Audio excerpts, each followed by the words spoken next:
안녕하세요. 태양바람입니다. 벌써 날이 더 어둑어둑해지네요. 5시 반이 좀 넘었습니다. 그러다 보니까 좀 늦게까지 저게 됐네요. 여기 보시는 데가 파주, 경기도 파주시 당하동이라는 동네거든요.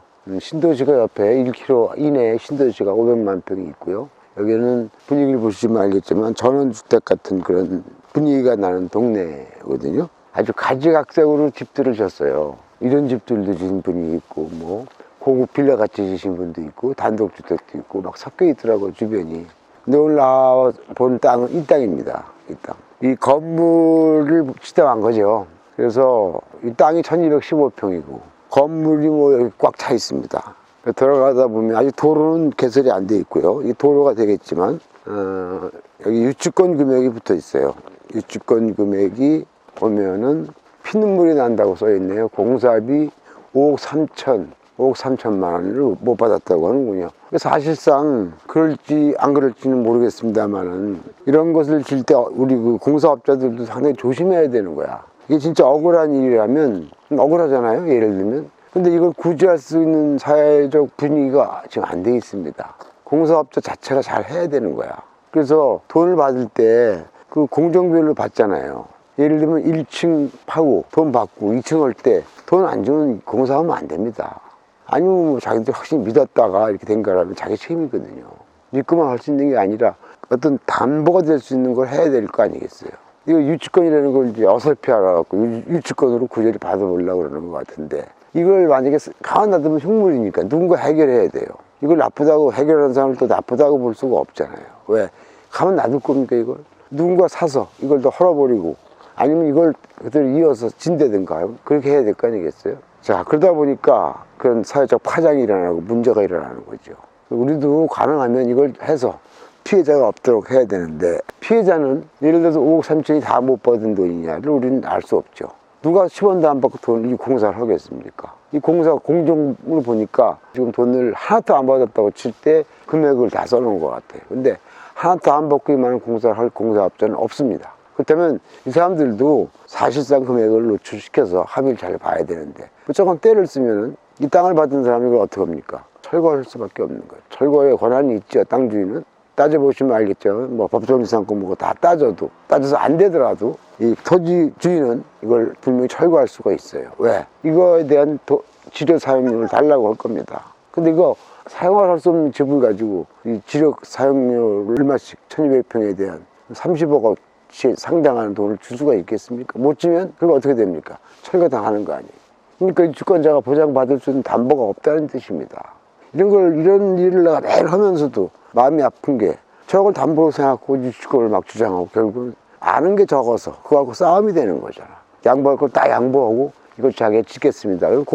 공사비도 따고 잊어먹은 돈을 찾을 수도 있는데 무조건 우기는 거야. 저 돈을 다 달라고. 그러면 할 수 없이 땅 주인은 철거를 요구할 수밖에 없는 그런 안타까운 일들이 벌어진다는 겁니다. 지금 이 공정 과정을 보니까 한 25% 정도 제가 볼 땐 보여요. 이게 처음에 뼈대를 올리는 건 생각보다 가격이 그렇게 많지 않습니다. 앞으로 들어가는 돈이 굉장히 많고, 마지막 마무리 인테리어 할 때가 돈이 제일 많이 들거든요. 그래서 이런 것들은 25% 정도 저는 공정 과정으로 봐주고 있어요. 그 다음에 이것도 다 틀려가지고 어떤 건 뭐 원룸 형태도 있고 어떤 건 뭐 투룸 형태도 있고, 그래서 자세히 파악은 못하겠지만 이 양반들은 또 새로운 개념으로 원룸 투룸을 이렇게 지으려고 했던 것 같습니다. 다락방도 있는 방도 있고, 이 안에 한번 들어가 보면 딱 답이 나오겠지만, 이게 잘 보이는지 모르겠어요. 이렇게 보면은 여기가 화장실 터가 있고, 이게 화장실이라면 화장실은 없으면 안 되니까 이쪽에다가 예를 들어서 뭐 주방을 조그맣게 꾸미고 여기 방으로 쓰는 수밖에 없잖아요. 2층으로 올라가는 계단이 없어요, 전혀.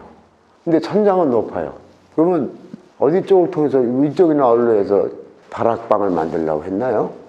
그렇게 상상은 해볼 수 있겠습니다만 너무 협소하게 진 거예요. 옆으로 통하는 데도 없고, 원룸인데 또 딴 데 들어가 보면 투룸 형태도 있고. 그래서 했는데, 원래 이게 개념이 좋다면은, 설계를 잘했다면은 이 정도 되면 벌써 분양하는 사람이 나타나고 그래서 부도도 안 났겠지만 그런 사람들이 나타나지 않아서 결국 소비자가 별로 없었던 거 아닌가 하는 예측은 해볼 수 있겠어요.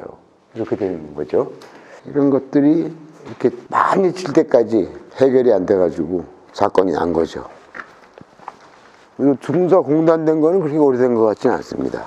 그래서 앞으로 제가 이제 그런 어떤 준비사항, 즉 공사업자는 공사업자들의 담보를 가질 수 있는 방법, 또 이 처음에 투자한 사람들의 사업계획, 이런 것들 모든 전반적인 걸 한번 점검을 해볼까 합니다. 어떻게 사업이 실패하지 않고 또 공사업자는 공사업자대로 이렇게 비참한 손해를 보지 않는 그런 것들을 한번 제가 유튜브에서 계속 한번 밝혀보도록 하겠습니다.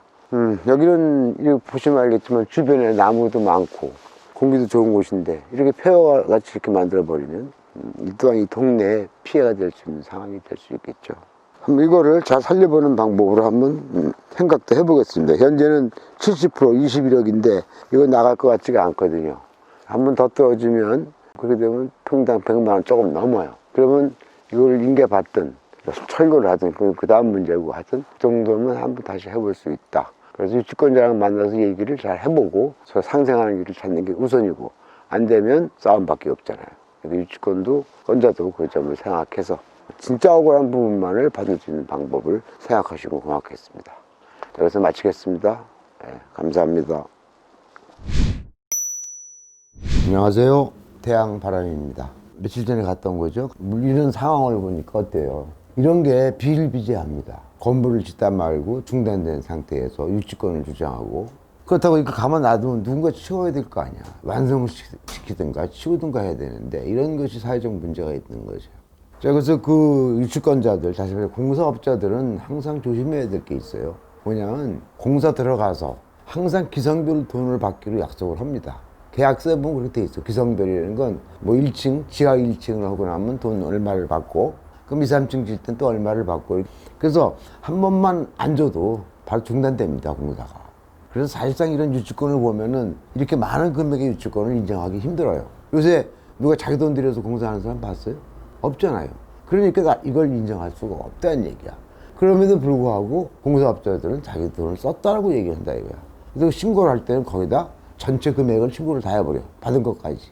그래야만 나중에 뭐 서로 절충할 때 깎이더라도 본전을 건질 수 있다 이렇게 생각하는 모양인데, 어떤 경우는 다 받고도 이렇게 하는 경우도 있어요. 그러나 대부분 이렇게 서 있는 경우는 일부 못 받았다고 인정을 하긴 해야 됩니다. 근데 이건 조금 이상한 게 있어요. 뭐가 이상하냐면 지금 감정가가 30억인데 땅값에 비해서 금액이 어때요? 적죠. 그 다음에 근저당을 잡으면 그 밑에 같은 날짜에 뭘 잡아요? 지상권을 잡잖아요. 여기 더 이상 건물 짓지 마라 이 뜻이거든. 그런데 여기는 지상권이 없어요. 그 지상권이 없다는 얘기는 뭐냐면 지상권을 잡을 여건이 안 됐을 수도 있다는 얘기야. 그 말은 무슨 말이야? 이미 뒷담한 것들이 존재하고 있었을지도 몰라. 전체적인 걸 봐도 채권 합계가 10억밖에 안 되죠. 좀 불안정합니다. 즉 30억짜리 물건이 채권 합계가 10억밖에 안 되면 취하될 수도 있다. 다만 이 상태를 보니까 이걸 누가 책임질 것 같아? 땅 주인? 저렇게 돼갖고 도망갔는데 어떻게 도망간 거나 마찬가지야. 그죠? 그분이 미안합니다. 그렇게 말해서. 하여튼 그분이 책임질 만한 입장이 못 된다는 얘기야. 채무를 갚을 능력이 없을지도 몰라. 그렇다고 공사업자가 이거 갚겠어요? 그것도 애매해서 일단 지켜는 봐야 되는데 취하될 가능성도 조금 있다. 자, 그건 이제 조심해야 될 과정이고, 이렇게 진행된 다음에 누군가 풀어야 될 거 아니야. 누군가 풀어갖고 이거를 완성시키는 게 가장 좋은 거겠지. 완성시키려면 일단 그 낙찰자 입장에서는 땅 주인과 유치권자가 잘 합의가 되는가를 살펴볼 수밖에 없잖아. 두 사람은 같은 입장이 되기가 쉬워요, 아마. 즉, 채무자와 유치권자는 같은 입장에 대해서 낙찰자하고 대항하려고 할 거야. 그 대항으로 나가면 안 돼요. 대항으로 나가면 안 되고, 자기도 최소한의 손해를 본다는 생각으로 일을 해야지. 이걸 이용해서 본전을 다 뽑고 뭐 남기겠다고 생각하면 여기서 또 문제가 결렬이 일어나는 거야. 자기가 솔직히 못 받는 게 한 2억, 3억이다. 그러면 그 돈 놓고 얘기를 하고, 또 낙찰자는 기가 이미 사람을 했던 거니까 이 사람한테 맡겨서 마무리까지 맡기면 그 사람 돈이 좀 생길 거 아니야, 일을 하면. 그지? 그런 식으로 마무리가 돼야 서로에게 평화로움이 있다, 이런 말씀을 드리고, 그 다음에 더 중요한 건 이 채무자가, 즉 소유자가 공사업자하고 이 짠 계획이 원룸 투룸 같이 보이는데, 이 짠 계획이 우리가 살펴볼 때도 좋은 사업이라고 생각돼야만 저걸 인계받을 거야. 아니면 낙찰자니까 다 잘 철거라고 해서 다시 짓고 싶을지도 모르잖아. 그런 사업 계획을 잘 짰는가도 스스로 공사업자나 소유자도 생각을 해봐야 되고, 낙찰자도 그 입장에서 생각을 할 수밖에 없어. 안 될 사람 누가 돈을 들여서 하겠어. 그 다음에 이제 이건 이제 문제가 뭐냐면 유치권이 여기는 얼마가 신고됐다고 돼 있냐면 8억 7천으로 돼 있고 현장에 가보니까 또 5억 얼마로 돼 있잖아요. 법원에서도 그러잖아. 진술이 일관되지 않으면 인정해 안 해? 안 하죠. 이것도 마찬가지야. 벌써 유치권 금액이 여기 써 있는 거랑 거기 붙여 있는 게 틀리다 보면 이게 뭔가 안 맞아 간다는 얘기야. 근데 그것이 결정적인 얘기가 아니고 중요한 건 우리는 땅만 받았어요. 이 사람의 유치권은 우리랑 아무 관계가 없다는 거야. 그걸 잘 알아야 돼, 유치권자가. 우리는 땅만 받았지, 낙찰자는. 건물을 받은 게 아니라는 거. 나한테 유치권을 얘기할 필요가 있어, 없어? 없어. 그 대신 우리가 봐야 될 건 뭐야? 법정지상권에 대한 문제지. 법정지상권이 있냐, 없냐. 즉, 다시 말해서 이 돈을 줄 때 여기에 건물이 있었으면 법정지상권이 존재하는 걸로 배웠잖아요. 그죠? 그건 알고 있어요? 너무 기초니까 알 거라고 봐요. 또, 저당권을 줄 당시에 땅의 소유자와 건물의 소유자가 또 일치해야 되잖아요. 그건 우리가 확인해 봐야 되는데 이 건물 자체가 주인이 없어 지금. 누구의 건물 주인? 유치권자가 돈을 저렇게 많이 못 받았다면 8억, 이 말대로 8억을 못 받았다면 소유자가 10원도 안 줬어. 저 돈을 다 누가 됐다고? 공사업체가 됐다고 쳐봐. 8억을 주장한다면. 그럼 이 전부 다가 공사업체가 돈을 댄 거야. 그럼 저게 누구 건물이야? 애매하잖아요. 그죠? 건물의 주인과 토지의 주인이 일치했다는 정확한 정보는 없는 거야. 결론을 내리자. 자, 10원도 소득이 안 나오는 이 건물. 소득 나와요? 누가 요새 들어올 사람이 있어요? 없죠.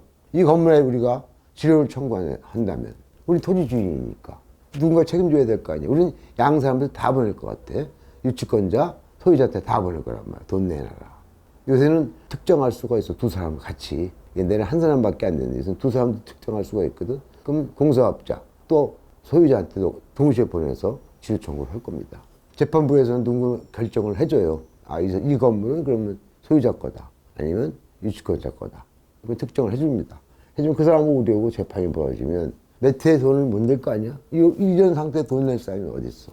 감정가가 이게 30억인데 30억에 대한 지료 3% 잡으면 9천씩 낼 사람이 어딨어, 돈을. 그래서 이거는 못 내면 어떻게 돼? 자연적으로 철거당하는 거 알죠? 그래서 어쨌든 철거당할 운명이 있는 거야. 그러니까 여기 유치권자는 유치권 유무를 떠나서 법정지상권이 안 됨으로써 철거당하는, 즉 법정지상권 존재해도 지료를 못 내서 철거당하는 그런 끝없이 절망의 끝으로 빠질 수밖에 없다는 거죠. 그러니까 앞으로 아까 초반에 얘기했듯이 건물을 질 때 항상 기성별 계약을 해야 되고, 기성별 계약은 돈 안 주면 안 줘. 그럼 공사업자가 책임이 없어. 계약에서 이기는 거야. 두 번째는 사전에 그 사람의 돈이 진짜 실제 있는가를 살펴볼 필요가 있다. 그런 것들을 조심해야 되고, 이런 상황이 굉장히 복잡하면 복잡할수록 사고 날 확률이 크다는 거. 등기부가 복잡하면 복잡할수록 꼭 사고가 나더라 하는 사실들을 아시고, 유치권 공사업 하시는 분들은 조심하셔야 됩니다.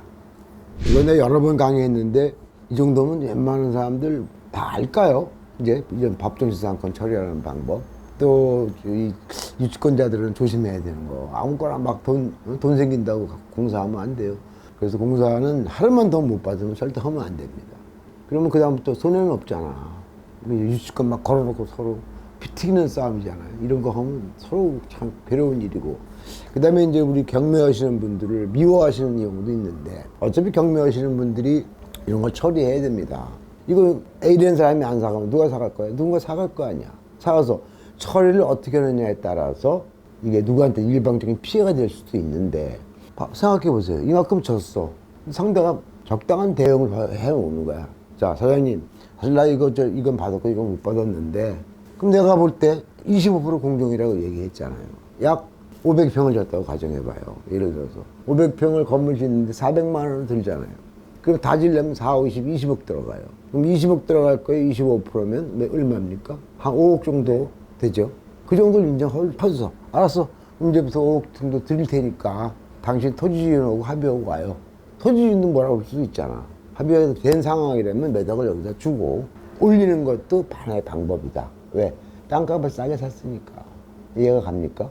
그렇게 하면은 서로 평화적으로 해결할 수 있다. 물론 내가 혹시 이걸 받게 될지도 모르기 때문에 말조심을 해야 되는데, 내가 25%라는 그 금액과 그리고 그것이 타당한지는 또 건축 전문가랑 가서 살펴본 후에 줄 돈 있으면 주는 것이 괜찮다. 그래서 땅 싸게 샀잖아요. 그러면 공사업자도 목숨 건졌잖아요. 그렇게 해서 평화롭게 해서 건물을 짓는 것이 좋다. 결론을 내립니다. 감사합니다. 네. 아,